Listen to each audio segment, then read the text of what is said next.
Hey, just Paulie here.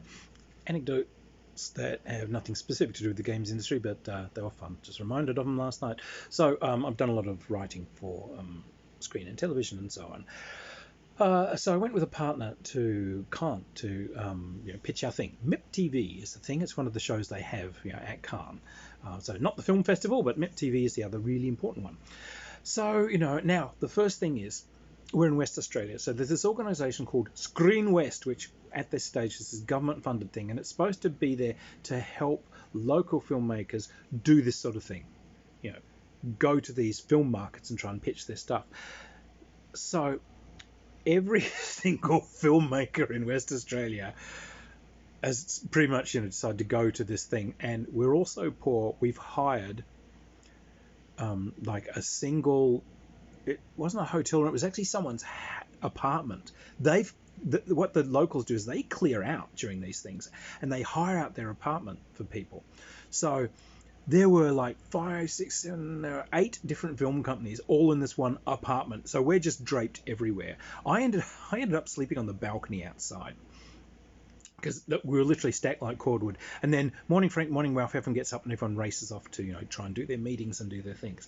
Now, Cannes has like a giant exhibition centre, and that's where the Cannes film festivals and that's where the films are shown and the red carpety bullshit and all this sort of thing happens. And there's people have exhibition booths and all this sort of thing. But here's the thing: it costs you thousands to get a ticket to get into this, for the right to get in. So none of us can afford to actually be in at the exhibition, but we know that there are film companies and so on coming into it, so you can phone them up beforehand and arrange to meet them at a cafe outside, or we'll meet you out at this cafe by the beach, or wherever. So that's what we're doing, but we can't afford to get in. And it was quite funny because some of the locals, there was this lovely young lady, Alexandrine, who I'll remember forever, and it was like Peter Sellers' movie The Mouse That Roared, where everyone in a whole village is all Peter Sellers because they're all inbred. In this case, everywhere you went, you saw Alexandrine, because for this week, she's holding down like 9 different jobs and making out like a bandit. So you would you would pop into a coffee place for lunch, for breakfast, and Alexandrine is serving coffee. Okay, and then when you go down to the exhibition building, Alexandrine is standing out there handing out leaflets. And then later on, you see a bus go past, driven by Alexandrine, and that night you go to this little tiny kind of family restaurant-y thing, and Alexandrine will be your server for tonight. Holy cow, woman, you're going to die. But there were people carrying boxes and trying to get in, and being an asshole and Australian, I just like, help, I'll pick up a box and I'll help them carry stuff. Oh, thanks, man. Well, thank you very much. So I just carry things and past security. Now I'm in the building. Whee! Now I can have a look, so I get to wander around inside and have a good time. Screen West is actually there. They've got a whole booth inside, and this was the yearly sinecure for all of their staff. They all got paid to go over to France to this is the Riviera con.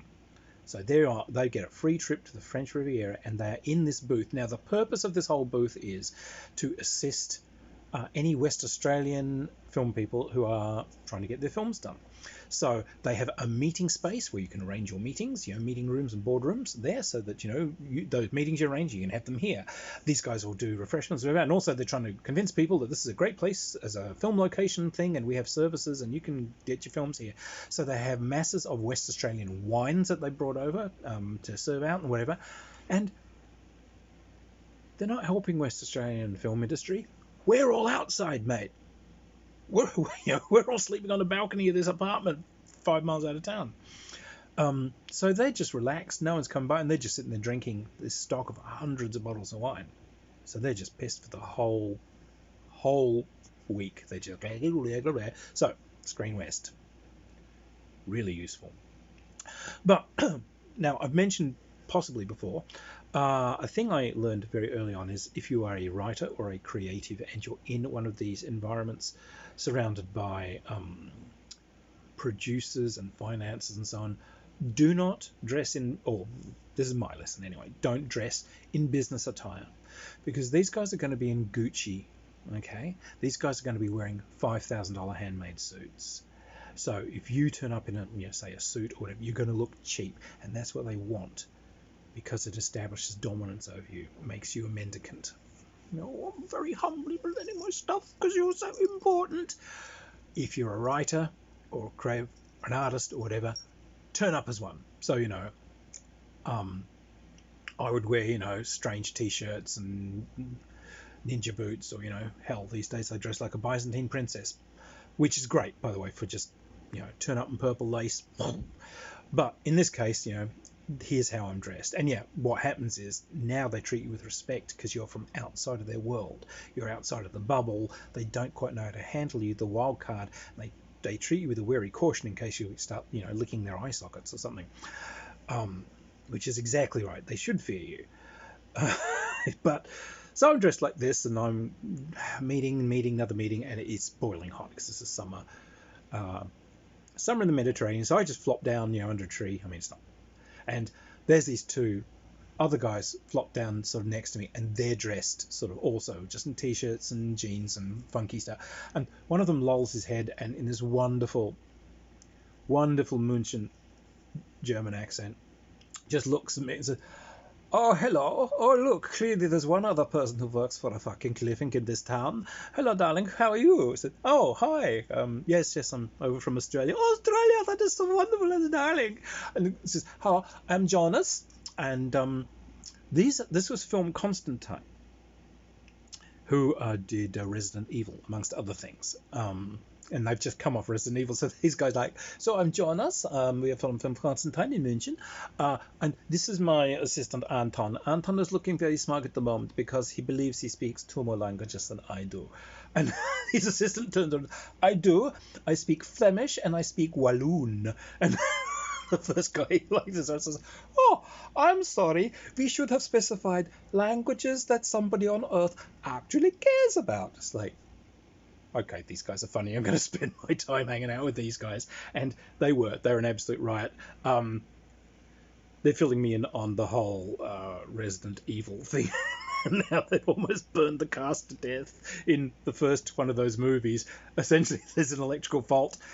And there's a big scene where all these, zombies are clawing, and it's their big sort of first kind of shooty bang bang scene. And there's an electrical fault, starts a fire in the back of the whole studio, and it's actually on fire, but they can't afford to redo this. So essentially they've just told these guys it's an effect. Keep rolling.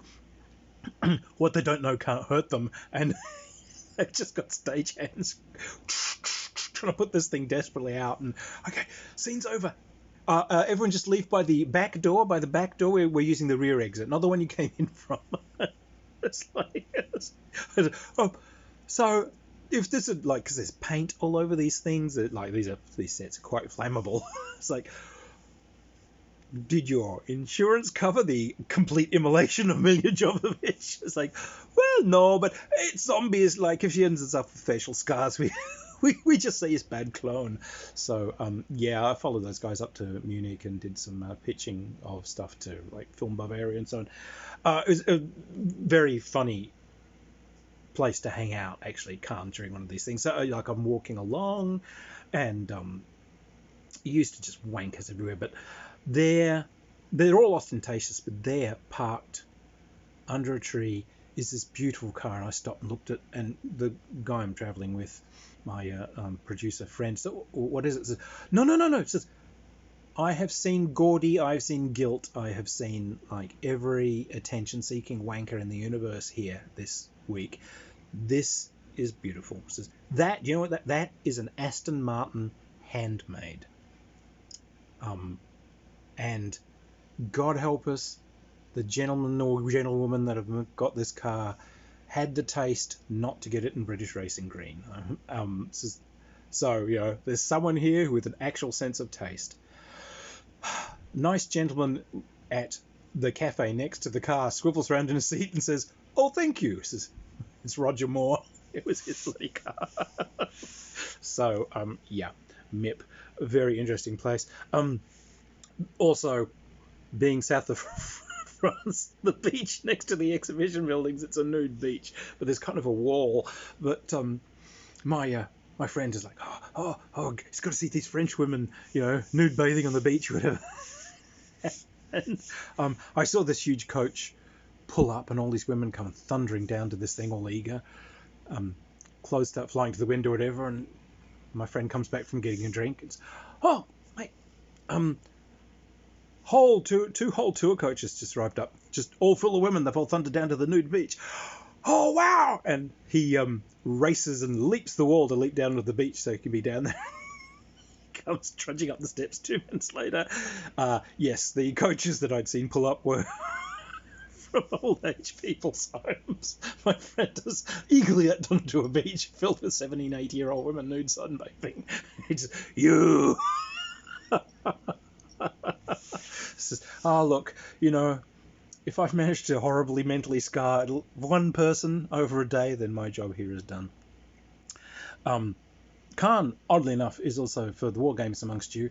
If you've ever seen films like Waterloo and so on, when Napoleon is exiled in 1814 to Elba, this is where he comes back.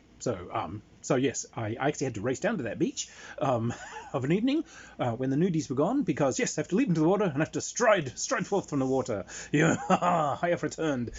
If you wish to shoot your empire, here he stands. An interesting little place. So anyway, that was fun in Filmville.